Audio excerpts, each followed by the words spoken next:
और इस वीडियो में मैं आपके सारे डाउट्स को पूरी तरह से क्लियर कर दूंगा, क्योंकि अगर अभी तक आपको कोई भी डाउट्स रहा हो कि यार ब्लॉकचेन डेवलपर बनने के लिए क्या क्या स्टेप्स फॉलो करने होते हैं, कौन सी टेक्नोलॉजीज पढ़नी होती हैं, कौन सी टेक्नोलॉजीज नहीं पढ़नी होती हैं, क्या इमर्जिंग फील्ड्स हैं ब्लॉकचेन में, वो सारी चीज़ों को मैं इस वीडियो में डिस्कस करूंगा। और सिर्फ डिस्कस ही नहीं करूंगा, आपको प्रूफ के साथ, डेटा के साथ ये चीज़ें शो भी करूंगा। तो बने रहिएगा इस वीडियो में। चलिए शुरू करते हैं। तो यार सबसे पहले मैंने ब्लॉकचेन डेवलपर रोड मैप जो था वो अराउंड 2021 में बनाया था, 25 सितंबर 2021 में। बट अब ब्लॉकचेन में काफ़ी चेंजेस आ गए हैं। तो अब ये वीडियो मैं कहूँगा थोड़ा पुराना हो चुका है, क्योंकि अब ब्लॉकचेन हमारी थोड़ी हरी भरी हो चुकी है। 2021 में जब मैंने शुरू किया था तो बहुत ज़्यादा उस समय हाइप नहीं थी ब्लॉकचेन को लेके, बट जैसे जैसे 2022 आया, 2023 आया, अब ब्लॉकचेन थोड़ी ग्रीनरी शो कर रहा है। डेफिनेटली अभी क्रिप्टो मार्केट डाउन चल रहा है, बट ब्लॉकचेन में अभी भी ग्रीनरी काफ़ी ज़्यादा बढ़ गई है पहले के कंपैरिजन में, बिकॉज अब ब्लॉकचेन ज़्यादा पॉपुलर हो चुकी है। पॉपुलैरिटी की वजह है भाई, हमारे पास कई सारी क्रिप्टो करेंसीज के नए नए क्रिप्टो करेंसीज आ चुकी हैं, हमारे पास एनएफटीज आ चुकी हैं, साथ ही साथ मेटावर्स में मेटा घुस चुका है, मतलब कि हमारा फेसबुक घुस चुका है, जिसकी वजह से और भी पॉपुलर हो चुकी है हमारी ब्लॉकचेन। और आज कंपनी ज़्यादा डिमांड कर रही हैं ब्लॉकचेन डेवलपर्स की, तो भैया डिमांड बढ़ चुकी है, टेक्नोलॉजी काफ़ी चेंज हो चुकी है, तो इसलिए इस नए वीडियो की हमें ज़रूरत थी। और इस वीडियो में मैं आपको A to Z सारी चीज़ें बताऊंगा ब्लॉकचेन डेवलपर के बारे में, रोड मैप के बारे में। तो इसमें हम लोग क्या क्या कवर अप करेंगे, हम लोग इसमें ब्लॉकचेन कोड डेवलपर के रोड मैप को कवर अप करेंगे, ब्लॉकचेन सॉफ्टवेयर डेवलपर के रोड मैप को कवर अप करेंगे। अगर आपको नहीं पता कि ब्लॉकचेन डेवलपर दो तरह के होते हैं, तो आई थिंक अब पता चल गया होगा। तो दो तरह के हमारे पास डेवलपर्स होते हैं, कोर एंड सॉफ्टवेयर, और इन दोनों के ही रोड मैप्स को हम लोग कवर अप करेंगे। साथ ही साथ हम लोग राइट अप्रोच को समझेंगे, क्योंकि कभी कभी कंफ्यूजन होता है ना कि वेब डेवलपमेंट पहले करना है, पहले ब्लॉकचेन डेवलपमेंट करना है। इन चीज़ों को भी हम लोग यहाँ पे इस वीडियो में कवर अप करेंगे, ताकि आपके मन में किसी भी तरह का कोई भी कंफ्यूजन ना रह जाए। और लास्ट में फिर हम देखेंगे कि क्या इस समय की इमर्जिंग फील्ड्स हैं ब्लॉकचेन में, क्योंकि इमर्जिंग फील्ड से हमें आइडिया लगेगा कि हमें किस वे में, किस डायरेक्शन में अपनी प्रिपरेशन को करना है। साथ ही साथ मैंने इस वीडियो में 50+ कंपनीज का डेटा भी आपके साथ शेयर किया है, जहां पे मैं आपको बताऊंगा उन डेटा का एनालिसिस करके कि भैया इस समय कौन सा स्किल, कौन सी टेक्नोलॉजी ज़्यादा डिमांड में है। तो चलिए अब शुरू करते हैं। और इस टाइम हम अपने रोड मैप में कुछ इस जगह पे हैं, और हमें भैया ये पूरी जगह कवर अप करते करते करते इस पहाड़ की चोटी तक पहुंचना है, जो कि है हमारा ब्लॉकचेन। तो हमारा विजन है ब्लॉकचेन, और अभी हम यहाँ पे हैं। तो चलिए अब इस पाथ को समझते हैं स्टेप बाय स्टेप। तो रोड मैप के बारे में शुरू करने से पहले हमें समझना होगा टाइप्स ऑफ ब्लॉकचेन डेवलपर के बारे में। तो बेसिकली दो तरह के ब्लॉकचेन डेवलपर्स होते हैं, एक होते हैं आपके ब्लॉकचेन कोड डेवलपर, और दूसरे होते हैं आपके ब्लॉकचेन सॉफ्टवेयर डेवलपर। तो पहले आइए समझते हैं ब्लॉकचेन कोड डेवलपर के बारे में, फिर हम बात करेंगे ब्लॉकचेन सॉफ्टवेयर डेवलपर के बारे में। तो अगर मैं ब्लॉकचेन कोड डेवलपर के बारे में बात करूं कि आखिर में अगर आपको ब्लॉकचेन डेवलपर, कोड डेवलपर बनना है, तो उसके लिए क्या क्या टेक्नोलॉजीज आपको सीखनी होंगी, उससे पहले हमें यह समझना होगा कि ब्लॉकचेन कोड डेवलपर आखिर में करता क्या है। तो ब्लॉकचेन कोड डेवलपर आपका मेनली ब्लॉकचेन से डील करता है। तो लेट्स से आपको किसी कंपनी में जाना है जहाँ पे आपको ब्लॉकचेन स्क्रैच से क्रिएट करनी है, या फिर ब्लॉकचेन में कुछ इंप्लीमेंटेशन करना है, मतलब कि उनके पास पहले से एक ब्लॉकचेन बनी हुई है, अब आपको जाके उसमें चेंजेस करने हैं। और वो चेंजेस कैसे हो सकते हैं कि भाई ब्लॉकचेन की वर्किंग में आपको चेंजेस करने हैं, ब्लॉकचेन का जो माइनिंग प्रोसेस है, जैसे अभी आप देखोगे इथेरियम, इथेरियम अभी तक प्रूफ ऑफ वर्क पे था, वो प्रूफ ऑफ स्टेक में चेंज हुआ। तो ये सब किसने किया होगा? वो कोर डेवलपर्स ने किया होगा, जिन्होंने इथेरियम को बनाया होगा, या फिर जो इथेरियम पे वर्क कर रहे होंगे। या फिर हो गया ब्लॉकचेन की नेटवर्किंग कॉन्सेप्ट, कि भैया अगर यहाँ पे ये ब्लॉकचेन में ये हमारा एक नेटवर्क है, मतलब एक नोड है, ये दूसरा नोड है, ये दोनों नोड आपस में कैसे इंटरेक्ट करेंगे, किस तरह से इनमें डेटा शेयरिंग होगी, इस तरह के जो काम होते हैं, ये कोर काम जो होते हैं, ये एक्चुअली में ब्लॉकचेन कोर डेवलपर कहता है, करता है। और साथ ही साथ ब्लॉकचेन की कंसेंसस, मतलब आपने देखा होगा ब्लॉकचेन ऐसा नहीं कि सब एक ही कंसेंसस पे वर्क कर रही है, कोई प्रूफ ऑफ वर्क पे वर्क कर रहा है, कोई प्रूफ ऑफ हिस्ट्री पे वर्क कर रहा है, कोई प्रूफ ऑफ स्टेक पे वर्क कर रहा है। तो आप देख सकते हो कई सारे कंसेंसस है, तो इन सारी एल्गोरिथम्स को क्रिएट करना, इस तरह के काम को करना, ये एक ब्लॉकचेन कोर डेवलपर की रिस्पॉन्सिबिलिटी। और आप देख सकते हो ये काफ़ी ज़्यादा टेकी रोल है, बिकॉज इसमें बहुत ज़्यादा आपको कोर की नॉलेज होनी चाहिए, मतलब आपके कंप्यूटर साइंस फंडामेंटल्स काफ़ी स्ट्रांग होने चाहिए। तो अगर बात करें प्रोग्रामिंग लैंग्वेजेस की जो आपको सीखनी पड़ सकती हैं अगर आपको ये एक ब्लॉकचेन कोड डेवलपर के रोल में जाना है, तो वो होती हैं C++, रस्ट और आपका गो। तो इस तरह की प्रोग्रामिंग लैंग्वेजेस को आपको सीखना होता है, बिकॉज ये प्रोग्रामिंग लैंग्वेजेस काफ़ी बढ़िया होती हैं ब्लॉकचेन इंप्लीमेंटेशन के लिए, काफ़ी हल्की प्रोग्रामिंग लैंग्वेजेस होती हैं, और इसीलिए इनका वास्टली यूज़ किया जाता है जब भी आपको ब्लॉकचेन डेवलपमेंट करना होता है। तो अगर अदर थिंग्स टू लर्न के बारे में बात की जाए कि आपको और कौन कौन सी चीज़ों के बारे में अच्छे से आइडिया होना चाहिए, तो पहली चीज़ होती है कंप्यूटर आर्किटेक्चर। कंप्यूटर आर्किटेक्चर मैं यहाँ पे जब कह रहा हूँ तो मैं ये नहीं कह रहा कि आपको सर्किट डिज़ाइन करने हैं। मैं बस ये कह रहा हूँ कि कंप्यूटर आर्किटेक्चर किस तरह से वर्क करता है, किस तरह से स्टोरेज वर्क करती है कंप्यूटर के टर्म्स में, ये सारी चीज़ें आपको पता होनी चाहिए। अगर आपने कभी कंप्यूटर साइंस लेट्स से अगर आपने बीटेक किया है तो वहाँ पे एक सब्जेक्ट होता है कंप्यूटर आर्किटेक्चर का। तो इस तरह की आपको नॉलेज होनी चाहिए बिकॉज आप क्या कर रहे हो, दो ब्लॉकचेन मतलब दो नोड्स के बीच में, दो कंप्यूटर्स के बीच में एक इंटरेक्शन कराने वाले हो, वहाँ पे एक स्टोरेज एलोकेशन करवाने वाले हो, तो बहुत तरह की आप चीज़ें करवाने वाले हो। तो इसलिए आपको इस तरह के आइडियाज़ होने चाहिए कंप्यूटर आर्किटेक्चर को लेके। साथ ही साथ आपको क्रिप्टोग्राफी का काफ़ी बढ़िया आइडिया होना चाहिए बिकॉज आप एक ब्लॉकचेन बना रहे हो और ब्लॉकचेन में सबसे बड़ी रिस्पॉन्सिबिलिटी यही है कि वो सेफ हो, सिक्योर हो। तो क्रिप्टोग्राफी का आपको काफ़ी बढ़िया तरीके से आइडिया होना चाहिए अगर आप ब्लॉकचेन कोड डेवलपर के रोल में जा रहे हो। साथ ही साथ अगर मैं बात करूँ डेटा स्ट्रक्चर एंड एल्गोरिथम की, ये भी बहुत कंपलसरी हो जाती है बिकॉज आपको अपने ब्लॉकचेन को काफ़ी फास्ट बनाना है, काफ़ी रिलायबल बनाना है। तो उस केस में आपको अच्छे से डेटा स्ट्रक्चर्स, एल्गोरिथम्स, इन सारी चीज़ों का यूज़ आना चाहिए। और लास्ट में अगर मैं बोलूँ तो कंप्यूटर नेटवर्क्स, इसकी भी आपको नॉलेज होनी चाहिए बिकॉज कंप्यूटर नेटवर्क्स काफ़ी इंपॉर्टेंट रोल प्ले करेगा। अगर आप एक P2P नेटवर्क बना रहे हो तो किस तरह से सिंक्रोनाइजेशन होगा, किस तरह से डेटा कम्युनिकेशन होगा, मतलब ये सारी चीज़ों का भी आपको आइडिया होना चाहिए। अब ये देखिए, मैं यहाँ पे ये नहीं कह रहा कि आपको ये चारों चीज़ें बहुत ही तगड़े लेवल पे आनी चाहिए, नहीं मैं ऐसा नहीं कह रहा। हो सकता है कि आप में इसमें से किसी एक पर्टिकुलर चीज़ में आपकी महारत हासिल हो, डेफिनेटली हो सकता है, और सारी चीज़ों में आपके पास एक सेकेंडरी नॉलेज हो। तो बिल्कुल ऐसा मत समझिएगा कि भाई आपको अगर नेटवर्किंग आती है तो पूरी 100% आती होगी, कंप्यूटर आर्किटेक्चर आता है तो पूरा 100% आता होगा, ऐसा मैं नहीं कह रहा। इसमें से आपके पास कोई एक स्किल होगा जो कि आपको बहुत बढ़िया तरीके से आता होगा, और बाकी सारे स्किल्स की आपको सेकेंडरी नॉलेज तो होनी ही चाहिए बिकॉज ये कोर काम है। जैसे कि मैंने बोला, तो कोर काम में भाई इस चीज़ की रिक्वायरमेंट काफ़ी बढ़ जाती है। तो अगर मैं बात करूं एक समरी वे में कि हमें क्या क्या चीज़ें पढ़नी पड़ती हैं, तो प्रोग्रामिंग लैंग्वेजेस में आपके पास ये सारी चीज़ें होती हैं, नेटवर्क कॉन्सेप्ट्स होते हैं, क्रिप्टोग्राफी होती है, आर्किटेक्चर होता है, एल्गोरिथम एंड डेटा स्ट्रक्चर्स की नॉलेज होती है। तो ये आपके एक्चुअली में कोर डेवलपमेंट का पार्ट है, कोर नॉलेज का पार्ट है। तो भाई इसमें थोड़ा सा आपको ज़्यादा मेहनत करनी पड़ती है, no doubt in that, because ये आप देख सकते हो काफ़ी कोर रोल है ये, राइट। क्योंकि आपको एक आर्किटेक्चर तैयार करना है, आपको एक ऐसी चीज़ तैयार करनी है जो अभी है नहीं, या तो आपको उसमें मदद करनी है। तो इसलिए आपको इस तरह की चीज़ों की ज़रूरत काफ़ी ज़्यादा पड़ जाती है। अगर बात करूँ कंपनीज़ की, तो किस तरह की कंपनीज़ इसमें हायरिंग मतलब प्रोवाइड करती हैं, तो यहाँ पे आपको मेनली वो कंपनीज़ देखेंगी जो कि या तो खुद अपनी ब्लॉकचेन बना रही हैं, जैसे आप देखते होगे ना बहुत सारी मार्केट में ब्लॉकचेन है, सोलाना ब्लॉकचेन है, नियो ब्लॉकचेन है, तो बहुत सारी अपनी अपनी ब्लॉकचेन्स बना रही हैं। तो ऐसी ही कंपनीज़ आपको हायर करेंगी, आप उनके प्रोफाइल, उनके करियर पेज में जाके देख सकते हो। सेकंड, इसमें वो कंपनीज़ आती हैं जो कि ब्लॉकचेन से रिलेटेड सॉल्यूशंस प्रोवाइड करती हैं। तो जैसे कि बहुत सारी ऐसी आपने देखा होगा ब्लॉकचेन में बहुत सारी प्रॉब्लम्स हैं, राइट। तो उन प्रॉब्लम्स के लिए हमें कोई सॉल्यूशंस चाहिए, तो ये कंपनीज़ क्या करती हैं, ये सॉल्यूशंस प्रोवाइड करती हैं। जैसे स्केलेबिलिटी में कोई प्रॉब्लम चल रही है, लेट्स से अगर आपको ब्लॉकचेन में रैंडम नंबर जनरेट करना है, तो एक प्रॉब्लम वाली चीज़ है, राइट। तो डेफिनेटली आपको एक सर्विस चाहिए होती है जिसे हम कहते हैं ओरेकल, मतलब एक टेक्नोलॉजी चाहिए जिसे हम कहते हैं ओरेकल।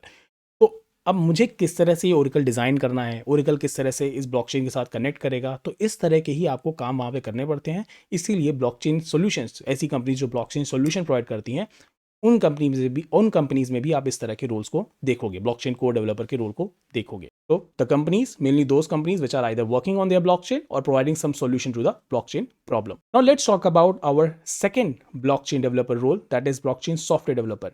एंड आई नो शुरू में आपने जब ये ब्लॉकचेन कोर डेवलपर का रोल देखा होगा तो आप घबरा गए होगे, आप कहोगे यार ये सारी चीज़ें तो मैंने कभी जिंदगी में नहीं पढ़ी हुई हैं। डरिए मत, ये जो ब्लॉकचेन डेवलपर्स होते हैं, ब्लॉकचेन कोर डेवलपर्स होते हैं, ये अगर आप जॉब के टर्म्स में देखोगे तो 10% ही जॉब्स मतलब इनके अराउंड होती हैं। मतलब अगर आप एक सर्च कर रहे हो कि मुझे ब्लॉकचेन कोर डेवलपर की जॉब चाहिए, तो 100 में से 10 ही कंपनीज ऐसी होंगी जो कि ब्लॉकचेन कोर डेवलपर की रिक्वायरमेंट कर रही होंगी। 90 कंपनीज ऐसी होंगी जो ब्लॉकचेन सॉफ्टवेयर डेवलपर की रिक्वायरमेंट कर रही होंगी।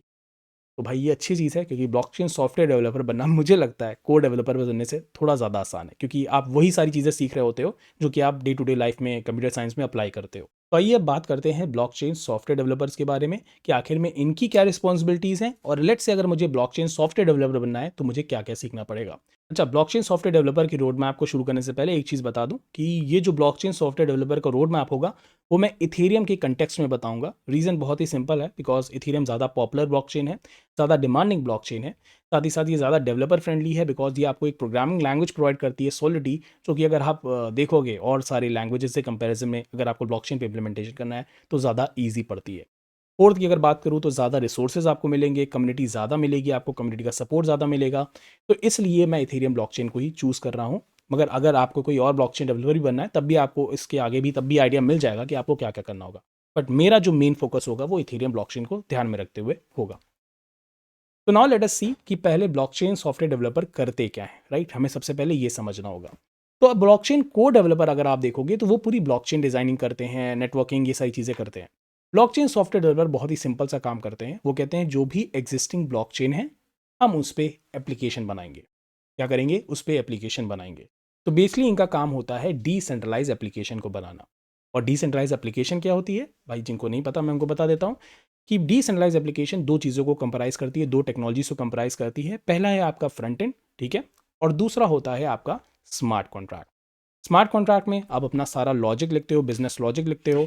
वहीं फ्रंट एंड में आप अपनी डिज़ाइनिंग करते हो कि माई कोई कस्टमर आता है, कोई यूज़र आता है मेरी वेबसाइट से इंटरैक्ट करने, तो वो किस तरह से इंटरैक्ट करेगा। ये सारी चीज़ें आप फ्रंट एंड में कोड करते हो, और स्मार्ट कॉन्ट्रैक्ट में जो भी बिजनेस लॉजिक होता है, डेटा स्टोरिंग होती है, वो आप स्मार्ट कॉन्ट्रैक्ट में करते हो। तो जब आप इन दोनों टेक्नोलॉजीज को इंटीग्रेट करते हो तो जो एप्लीकेशन मिलती है हमें, उसी को हम कहते हैं decentralise application. Why decentralise?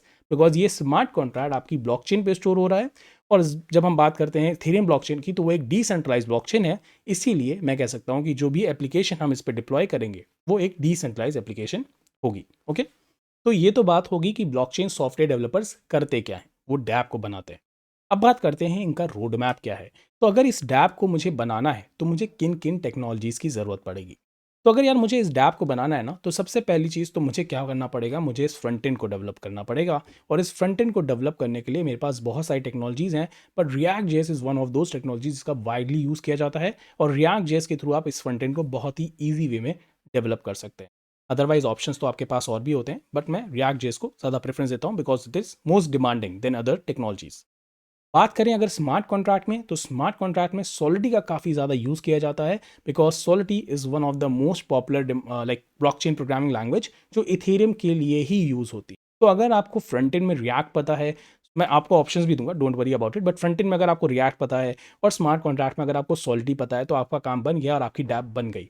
But अभी भी आपका काम नहीं खत्म होता। काम इसलिए नहीं खत्म होता है कि आप डेफिनेटली इन दोनों को इंटीग्रेट कराने की बात तो कर रहे हो, बट इन दोनों को इंटीग्रेट कराने के लिए भी आपको एक लाइब्रेरी की ज़रूरत होती है। और उस लाइब्रेरी के थ्रू ही आप क्या कर पाते हो, इन दोनों के बीच में कम्युनिकेशन करा पाते हो। बिकॉज हमारा रिएक्ट जेएस जो है वो एक ट्रेडिशनल वर्ल्ड एप्लीकेशन है, राइट, और हमारा जो सोलिडी है वो एक ब्लॉकचेन वर्ल्ड एप्लीकेशन है। तो इन दो दुनियाओं के बीच में आपको कम्युनिकेशन कराना पड़ेगा, राइट, तभी तो बात बनेगी। तो आपने देखा होगा ना मूवीज़ जैसे मार्वल वार्वल में होता है कि दो दुनियाओं के बीच में एक सुरंग चाहिए हमें, उसी तरह से आपको भैया एक सुरंग चाहिए होती है, ताकि आप इस फ्रंट एंड को स्मार्ट कॉन्ट्रैक्ट के साथ इंटीग्रेट करा सकें। और ये जो टनल है, ये जो आपका सुरंग है, इसका काम कौन करता है? ये यहाँ पे बहुत सारी लाइब्रेरीज होती हैं हमारे पास, जैसे कि web3.js होती है, ether.js होती है, साथ ही साथ web3.py होती है। तो इस तरह की हमारे पास कुछ लाइब्रेरीज होती हैं जिसके थ्रू हम अपने फ्रंट एंड को अपने बैक एंड के साथ बहुत ही ईजी वे में कनेक्ट कर सकते हैं, ताकि हमारा जो रिएक्ट का कोड है वो हमारे सोल्टी के कोड के साथ बातचीत कर पाए। तो जब आप ये तीनों टेक्नोलॉजी सीख लेते हो तो भैया आप बन जाते हो एक फुल स्टैक डेवलपर। बट ये इतना भी आसान नहीं है। अब क्यों नहीं है आसान, आपको समझ में आएगा। वैसे तो आपने यहाँ पे अपनी डैप बना ली है, क्योंकि आपके पास अपना रिएक्ट की टेक्नोलॉजी भी थी, सोल्टी की भी टेक्नोलॉजी थी, साथ ही साथ आपने एक लाइब्रेरी भी सीख ली, राइट, कोई भी हो सकती है, web3.js, ether.js, web3.py, कुछ भी हो सकता है। और आपकी यहाँ पे डैप भी रेडी है, बट आपका अभी भी काम कंप्लीट नहीं। क्यों? एक्चुअली में प्रॉब्लम क्या है? प्रॉब्लम ये है कि ब्लॉकचेन हमारी दो मेजर प्रॉब्लम से डील कर रही है। पहली प्रॉब्लम आ जाती है स्टोरेज। स्टोरेज बहुत ही ज़्यादा कॉस्टली होती है ब्लॉकचेन पे। दूसरी प्रॉब्लम हो जाती है स्केलेबिलिटी। अभी भी हमारी जो ब्लॉकचेन है वो इतनी स्केलेबल नहीं है। वो डेफिनेटली इन फ्यूचर हो जाएंगी ये सारी चीज़ें अच्छी, बट अभी के टाइम पे अगर बात की जाए, इस सिनेरियो में अगर बात की जाए, तो ये दोनों ही बहुत ही बड़ी प्रॉब्लम्स हो जाती हैं ब्लॉकचेन के लिए। तो ये डैप रेडी करने के बाद भी आपका काम खत्म नहीं होता है, क्योंकि आपको इन स्केलेबिलिटी और स्टोरेज वाली प्रॉब्लम से भी डील करना पड़ता है। डेफिनेटली मैं ये नहीं कहता सारी कंपनीज ऐसा करती हैं, बट ज़्यादातर कंपनीज यार इसी तरह से इसको डील करती हैं। किस तरह से डील करती हैं? तो आपको स्केलेबिलिटी बढ़ाने के लिए, स्टोरेज को ज़्यादा इफेक्टिव बनाने के लिए आपको यूज़ करना पड़ता है सर्वर का। ये सर्वर क्या प्रोवाइड करता है? आपको स्टोरेज प्रोवाइड करता है, साथ ही साथ आपको स्केलेबिलिटी भी प्रोवाइड करता है। तो ये कंपनीज क्या करती हैं, कुछ डेटा अपनी ब्लॉकचेन पे स्टोर करती हैं जो उनको लगता है कि यार ये इंपॉर्टेंट डेटा है, तो इसे हम कहते हैं ऑन चेन डेटा। और कुछ डेटा जो उनको लगता है यार ये इतना इंपॉर्टेंट नहीं है ब्लॉकचेन के टर्म्स में, वैसे तो सब कुछ होना चाहिए बट ठीक है, उनको लगता है कि यार अभी इतना इंपॉर्टेंट नहीं है ब्लॉकचेन के टर्म्स में, तो मुझे उसे सर्वर पे स्टोर करा देना चाहिए। और इसीलिए हमें सर्वर की भी ज़रूरत पड़ जाती है। और क्योंकि भाई हमने सर्वर का यूज़ किया है, तो डेटाबेस कैसे पीछे रह सकता है, तो हमें डेटाबेस की भी कहीं ना कहीं ज़रूरत पड़ जाती है। अब सर्वर क्योंकि हमें सीखना है तो सर्वर के लिए भी कई सारी प्रोग्रामिंग लैंग्वेजेस के पास हमारे पास ऑप्शंस होते हैं, जैसे नोड जेएस होता है, पाइथन होता है, जावा होता है। और डेटाबेस में आप कोई भी वैसे डेटाबेस सीख सकते हो, जैसे कि आपके पास मोंगोडीबी है जो कि एक नो एसक्यूएल डीबीएमएस है। वहीं पे अगर मैं बात करूँ माई एसक्यूएल की जो कि एक एसक्यूएल डीबीएमएस है, तो इन दोनों में से आप कोई भी टेक्नोलॉजीज़ को सीख सकते हो। तो अगर मैं एक मोटा मोटा बताऊं कि आपको क्या सीखना पड़ता है एज अ ब्लॉकचेन डेवलपर, तो कुछ इस तरह से होता है। स्मार्ट कॉन्ट्रैक्ट में आपके पास लैंग्वेजेस का ऑप्शन होता है, सोलिटी और वाइपर का। लाइब्रेरी की बात करूँ तो web3.js, ether.js, web3.py का। फ्रंट एंड की बात करूँ तो React JS, Angular JS, Vue JS और नेक्स्ट जेएस भी आप कह सकते हो, मगर नेक्स्ट जेएस तो at the end of the day framework ही है रिएक्ट जेएस का, तो मान सकते हो कि इसमें वो भी इंक्लूडेड है। बात करें बैकएंड में, तो बैकएंड में आपके पास ऑप्शन होते हैं नोड जेएस, पाइथन, जावा, इस तरह के ऑप्शंस होते हैं। और डेटाबेस में जैसे कि मैंने बताया, कोई भी आप ले सकते हो, एक एसक्यूएल डेटाबेस भी ले सकते हो या फिर नो एसक्यूएल डेटाबेस ले सकते हो। अब बहुत सारे लोग जब इस रोड मैप को देखेंगे वो कहेंगे भाई साहब इतना कुछ पढ़ना पड़ता है क्या? तो डरिए मत, आपको ये सारी चीज़ें एक साथ नहीं पढ़नी होती। मैं बताऊंगा कि कैसे आपको किस तरह से फॉलो करना है ताकि आपके लिए चीज़ें ईजी ही रहें। स्टेप बाय स्टेप इसको भी हम समझेंगे, तो डोंट वरी फॉर नाउ। पर एक इंपॉर्टेंट क्वेश्चन को भी यहाँ पे मैं ज़रूर से एड्रेस करना चाहूँगा कि जब आप लोग ये रोड मैप देखोगे तो आप तुरंत से यहाँ पे देखोगे कि यहाँ पे तो वेब डेवलपमेंट भी दिया हुआ है, राइट? फ्रंट एंड दिया है, बैक एंड दिया है, डेटाबेस दिया है। और बहुत सारे लोग सोचेंगे क्यों ना इन्हीं चीज़ों को बस पढ़ लिया जाए और ब्लॉकचेन पे जा ही ना जाए, मतलब इन तीनों से भी तो काम बन जाएगा ना, क्यों इतनी दो टेक्नोलॉजीज़ को एक्स्ट्रा पढ़ना है? और कुछ लोग ये करते भी हैं, वो तुरंत से सोचते हैं वेब डेवलपमेंट ही पढ़ लेते हैं पहले। भाई आपको ये भी समझना होगा कि जब आप इन तीनों को अपना प्राइमरी स्किल बनाते हो तो प्रॉब्लम ये होती है कि आप अगेन वही कंपटीशन वाले एरा में चले जाते हो जहाँ पे कंपटीशन बहुत हाई है। आप जानते हो वेब डेवलपर्स तो हर जगह मिल जाएंगे आपको, हर जगह कोई ना कोई फुल स्टैक डेवलपमेंट का कोर्स करा रहा है, हर जगह कोई ना कोई फुल स्टैक डेवलपर बन रहा है। हो सकता है आपका हर दोस्त जो आपके दोस्त हो उसमें भी अगर 10 दोस्त हो तो उसमें 7 लोग कहें मैं फुल स्टैक डेवलपर बनना चाहता हूँ। तो कॉम्पिटिशन पहले से ही फुल स्टैक डेवलपमेंट में हाई है, ठीक है। मगर अगर आप इन दोनों को, मतलब जब मैं कह रहा हूँ इन दोनों को, इन द सेंस मैं ब्लॉकचेन की होल सम की बात कर रहा हूँ, not only this smart contract and this library only. तो अगर आप ब्लॉकचेन को अपना गोल बनाते हो और इन ब्लॉकचेन टेक्नोलॉजीज जो भी हैं उनको अपना प्राइमरी स्किल बनाते हो, तो इससे फ़ायदा आपको ये होता है कि आप एक लो कंपटीशन वाले जोन में चले जाते हो जहाँ पे ज़्यादा कंपटीशन नहीं है। तो इससे क्या होता है, एंट्री बैरियर आपके लिए काफ़ी आसान हो जाता है। वहीं वेब डेवलपर में क्या है कि पहले से एक दरवाज़ा है, उसमें लाखों लोग लगे हुए हैं, और यहीं अगर ब्लॉकचेन में बात करूँ तो वो लाख नहीं होंगे, हज़ारों में ही वो संख्या होगी और आपके पास दरवाज़ा वही साइज़ का होगा। तो यहाँ पे कंपटीशन कम है, तो यहाँ पे ये फ़ायदा आपको लेना चाहिए। मेरा मानना ये है कि ये आपकी प्राइमरी स्किल्स होने चाहिए अगर आप एक ब्लॉकचेन डेवलपर बनना चाहते हो, अदरवाइज़ तो आपकी अपनी इच्छा है वहाँ पे। तो जो मैं सोचता हूँ ये प्राइमरी होने चाहिए आपके और ये सेकेंडरी होने चाहिए। अच्छा, ये जब मैं कह रहा हूँ सेकेंडरी होने चाहिए तो इसका बिल्कुल ये मतलब नहीं कि इसको ध्यान ही नहीं देना यार, वाओ! ऐसा मैं नहीं कह रहा हूँ। मैं कह रहा हूँ कि ब्लॉकचेन पे मेजॉरिटी टाइम दीजिए और फिर जो रिमेनिंग टाइम है उसको आप वेब डेवलपमेंट में दीजिए। बट अगेन ये चीज़ भी उन्हीं के लिए ज़्यादा बेटर वर्क करेगी जिनको कंप्यूटर साइंस फंडामेंटल्स का आइडिया है। अब अगर आप एकदम ही न्यू हो, एकदम ही बिगिनर हो, जिसको कंप्यूटर साइंस के बारे में बिल्कुल नहीं पता है, तो डेफिनेटली आपको यहाँ के भी कॉन्सेप्ट का पहले आइडिया लेना पड़ेगा। बट जो पहले से ही बीटेक कर चुका है, किसी भी टेक्निकल इंस्टीट्यूट से उसने कुछ ग्रेजुएशन या कुछ भी किया हुआ है, तो उसके लिए तो ये फील्ड भी सही चलेगी। बट हाँ, ये मैंने कहा क्योंकि रोड मैप भी एकदम एग्जैक्टली सबके लिए सेम नहीं हो सकता, राइट? तो ये भी चीज़ें थोड़ा आपको अंदर ही अंदर देखनी होंगी कि यार मेरे पास क्या स्किल्स हैं और मेरे लिए क्या सही पड़ेगा, okay. But as a blockchain developer आपके जो प्राइमरी स्किल्स होने चाहिए at the end of the day वो ब्लॉकचेन ही होना चाहिए, क्योंकि कंपनीज आपको उसी के लिए पैसे देने वाली हैं और उसी के लिए आपको हायर करने वाली। तो ये चीज़ तो पूरी तरह से क्लियर होनी चाहिए आपके माइंड। अब जो मैं प्रायोरिटी सोचता हूँ कि भाई आपका जो प्रायोरिटी होना चाहिए वो ब्लॉकचेन से जाते जाते वेब डेवलपमेंट में जाना चाहिए। अब कुछ मिसकंसेप्शन जो मार्केट में फैला दिए गए हैं कि भैया अगर आपको ब्लॉकचेन डेवलपर बनना है तो पहले आपको आना चाहिए वेब डेवलपमेंट और फिर आना चाहिए आपको ब्लॉकचेन। और ये बहुत बढ़िया तरीके से ये मिसकंसेप्शन को मार्केट में अच्छे तरीके से फैलाया जा रहा है, बिकॉज आई नो बहुत सारे फुल स्टैक डेवलपर हैं मार्केट में। बट आपको ये भी देखना होगा दोस्त मेरे कि वेब डेवलपमेंट में सिर्फ यही टेक्नोलॉजीज नहीं होती हैं, वेब डेवलपमेंट में भी बहुत वास्ट फील्ड है। तो अगर आप सोच रहे हो कि पहले मैं वेब डेवलपमेंट पूरा सीख लूँगा और फिर मैं ब्लॉकचेन डेवलपमेंट की तरफ बढ़ूंगा, तो मेरे दोस्त आप प्रॉब्लम ये फेस करोगे कि आपको यही सीखने में सालों लग जाएंगे, सालों लग जाएंगे, और तब तक ब्लॉकचेन का जो एरा होगा वो भी उतना बढ़िया नहीं रह जाएगा। लेट्स बीइंग ऑनेस्ट, इस चीज़ के बारे में भी मैंने बहुत बार डिस्कस किया है। अगर आप कोडिटर पे हो तो आपने शायद देखा भी हो।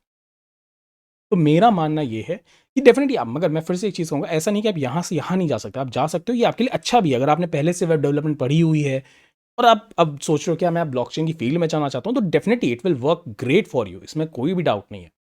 बट जो लोग नया नया स्टार्ट कर रहे हैं और अगर आप सोच रहे हो कि पहले मैं वेब डेवलपमेंट सीख लूँगा फिर मैं ब्लॉकचेन डेवलपमेंट में जाऊँगा, तो यहाँ पे आप फंस जाओगे क्योंकि ये फील्ड बहुत वास्ट फील्ड है। अगर आप यहाँ से यहाँ भी जाते हो तब भी कोई दिक्कत की बात नहीं है। अगर आप ब्लॉकचेन डेवलपमेंट सीखते हुए इसको सीखते रहते हो तो उसमें भी कोई इशू नहीं आएगा।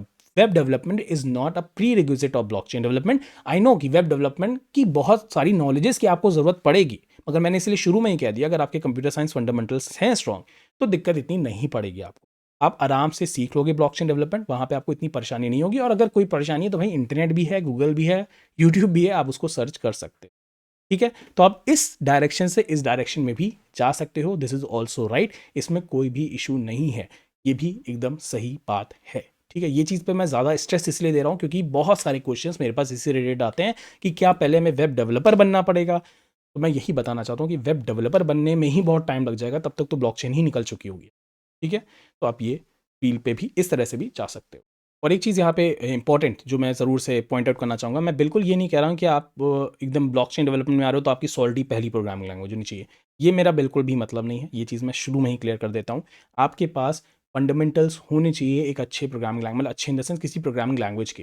तो आपको सी आनी चाहिए, C++ आनी चाहिए, जावा, कुछ भी इसमें से एक अच्छे से आनी चाहिए, तभी आपको इस तरफ बढ़ना भी चाहिए। ब्लॉकचेन डेवलपमेंट में भी अगर आप तो टोटली एकदम न्यू इंसान हो, मतलब एकदम ही आप टेकी रोल नहीं है आपका, तो पहले तो आपको एक प्रोग्रामिंग लैंग्वेज सीखनी चाहिए, तभी इधर कदम बढ़ाने चाहिए। ये मैं कहूँगा, तो ये मेरा एक्सपीरियंस कहता है। Now let's talk about the companies. किस तरह की कंपनीज आपको यहाँ पे हायर करेंगी, तो यहाँ पे आपको मेजॉरिटी ऑफ द कंपनीज मिल जाएंगी जो कि आपको हायरिंग के लिए बैठी हैं। हर वो कंपनी जो कि एक सॉफ्टवेयर बना रही है और वो किसी ब्लॉकचेन पे उसको डिप्लॉय करना चाहती है, NFT मार्केट प्लेस है, DeFi है, इस तरह की हर कंपनी आपको मिलेगी ब्लॉकचेन सॉफ्टवेयर डेवलपर को ही हायरिंग के लिए। तो ये फील्ड, मतलब ब्लॉकचेन सॉफ्टवेयर डेवलपर, ज़्यादा डिमांडिंग मैं कहूँगा चीज़ है। 90% ऑफ द लोग इसी की डिमांड करते हैं, कंपनीज इसी की डिमांड करती हैं, तो आप इधर बढ़िया तरीके से जा सकते हैं। Now let's talk about this, one of the most important question जो लोगों का हमेशा रहता है और मेरे से कमेंट सेक्शन में हमेशा पूछा जाता है कि बेस्ट प्रोग्रामिंग लैंग्वेज बताइए, कौन सी प्रोग्रामिंग लैंग्वेज मुझे पहले पढ़नी चाहिए। तो यार अगर आपको कोई भी प्रोग्रामिंग लैंग्वेज आती है जैसे कि मैंने बताया, तो आप ब्लॉकचेन शुरू कर सकते हो। बट मुझे क्या लगता है, अगर मैंने जो देखा है ब्लॉकचेन के हिसाब से, अगर आपको जावास्क्रिप्ट आती है तो ये आपके लिए सोने पे सुहागा जैसा है। बिकॉज ज़्यादातर केसेस में आप देखोगे जावास्क्रिप्ट का ही यूज़ होता है। अगर मैं बात करूँ फ्रंट एंड डेवलपमेंट में तो रिएक्ट जेएस यूज़ होती है, तो अगेन वो जावास्क्रिप्ट से ही आती है। बात करूँ बैक एंड डेवलपमेंट में तो नोड जेएस आपके पास होता है, और नोड जेएस भी काफ़ी डिमांडिंग टेक्नोलॉजी है, तो अगेन यहाँ पे जावास्क्रिप्ट जीत जाती है। बात करूँ स्मार्ट कॉन्ट्रैक्ट टेस्टिंग की तो मोका फ्रेमवर्क का यूज़ किया जाता है, चाय लाइब्रेरी का यूज़ किया जाता है, और अगेन वो यूज़ करती हैं जावास्क्रिप्ट प्रोग्रामिंग लैंग्वेज का। And last but not the least, हमारी जो कनेक्टिंग लाइब्रेरीज हैं, आप देखोगे web3.js हो गया, ether.js हो गया, ये दोनों भी जावास्क्रिप्ट लाइब्रेरीज हैं जो कि हमारे ट्रेडिशनल वर्ल्ड को हमारे ब्लॉकचेन वर्ल्ड से कनेक्ट करती हैं। तो आप देख सकते हो जावास्क्रिप्ट काफ़ी ज़्यादा मैं कहूँगा यूज़फुल टेक्नोलॉजी है। बट अगेन मैं यहाँ पे कहूँगा ये आपकी चॉइस होती है कि आपको कौन सी लैंग्वेज के थ्रू बढ़ना है। ज़रूरी नहीं है कि आपको इसी लैंग्वेज को सीखना पड़ेगा, बट हाँ, eight the end of the day कभी ना कभी फिर आपको जावास्क्रिप्ट सीखना पड़ेगा, बिकॉज कहीं ना कहीं आपको जावास्क्रिप्ट की आप देख सकते हो रिक्वायरमेंट पड़ेगी। Okay, now let's talk about the other things जो कि आपको सीखनी चाहिए एज अ ब्लॉकचेन डेवलपर। तो अदर थिंग्स में मैं अगर टूल्स की बात करूँ तो ट्रफल और अ हार्ड हैट काफ़ी इंपॉर्टेंट टूल्स हैं ब्लॉकचेन डेवलपर्स के लिए, और हर एक ब्लॉकचेन डेवलपर को ये आने भी चाहिए। मैंने इस पर कई सारे ट्यूटोरियल भी बनाए हैं। नया ट्यूटोरियल ट्रफल पे आने वाला है क्योंकि कुछ चीज़ें चेंजेस हुई हैं, तो उस पर भी ट्यूटोरियल मैं अपलोड करने वाला हूँ। बात करें इन दोनों चीज़ों की, इन दोनों सॉफ्टवेयर की, जो कि है IPFS और गेथ। IPFS जिनको नहीं पता है मैं बता दूं, वो एक डिसेंट्रलाइज फाइल सिस्टम है। तो जैसे मैंने आपको बताया ब्लॉकचेन काफ़ी कॉस्टली होती है, राइट, बट हमें लेट्स से कोई ऐसा सोल्यूशन चाहिए जो कि सेंट्रलाइज ना हो सर्वर की तरह, हमें एक डिसेंट्रलाइज सोल्यूशन चाहिए जहाँ पे हम अपनी स्टोरेज को, मतलब अपनी इमेजेस को, वीडियोस को अपलोड कर सकें। तो IPFS वो टेक्नोलॉजी होती है। गेथ की अगर मैं बात करूं तो गेथ काफ़ी इंपॉर्टेंट चीज़ होती है एज अ ब्लॉकचेन डेवलपर। कई सारी कंपनीज की डिमांड करती हैं, स्पेशली कोर डेवलपर्स के लिए काफ़ी इंपॉर्टेंट टूल बन जाता है।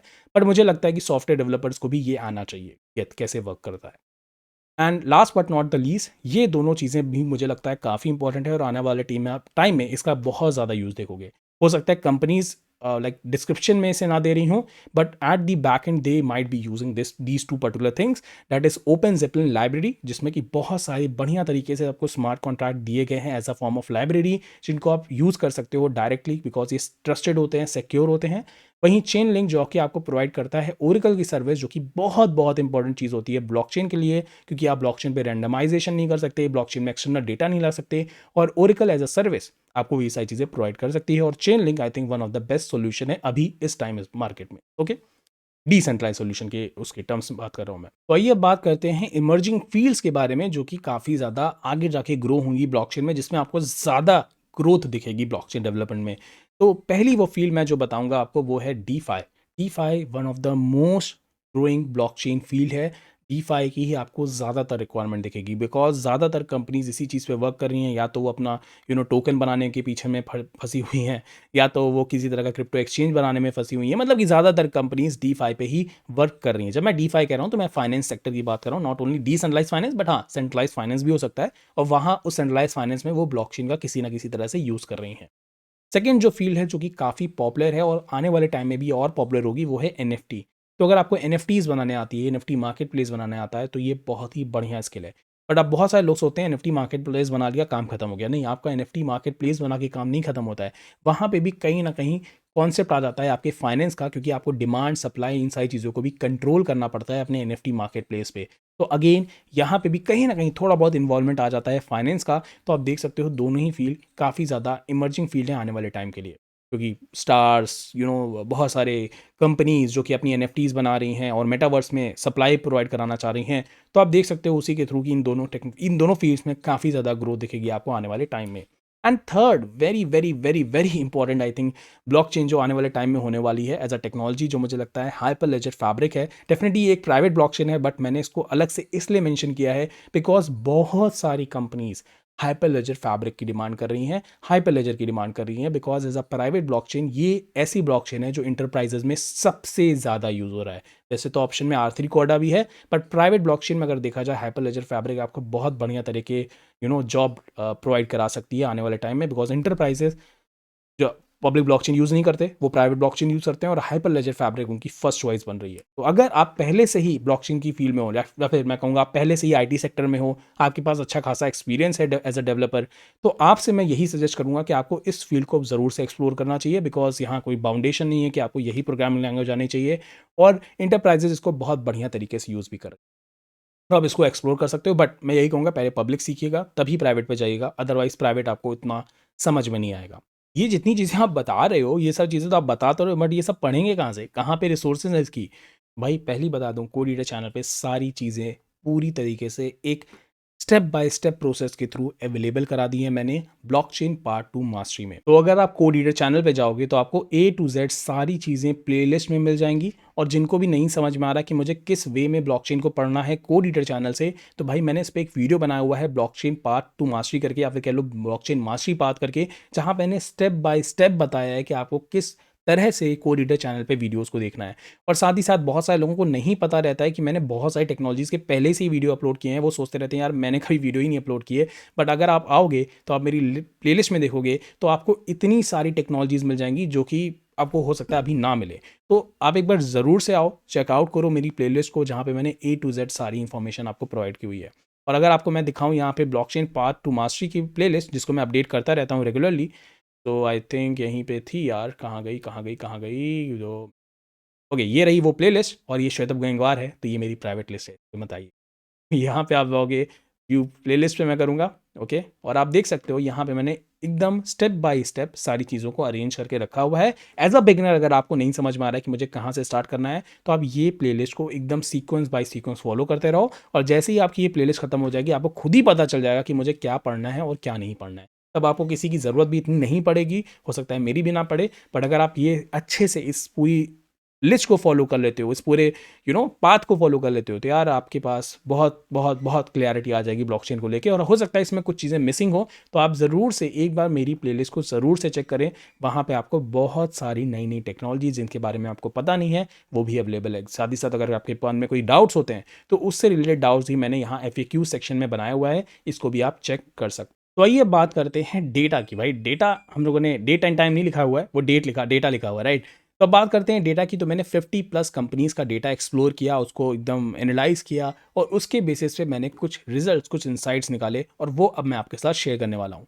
तो पहली चीज़ बता दूँ इस डेटा शीट के बारे में, तो इसमें 50 कंपनीज का डेटा है।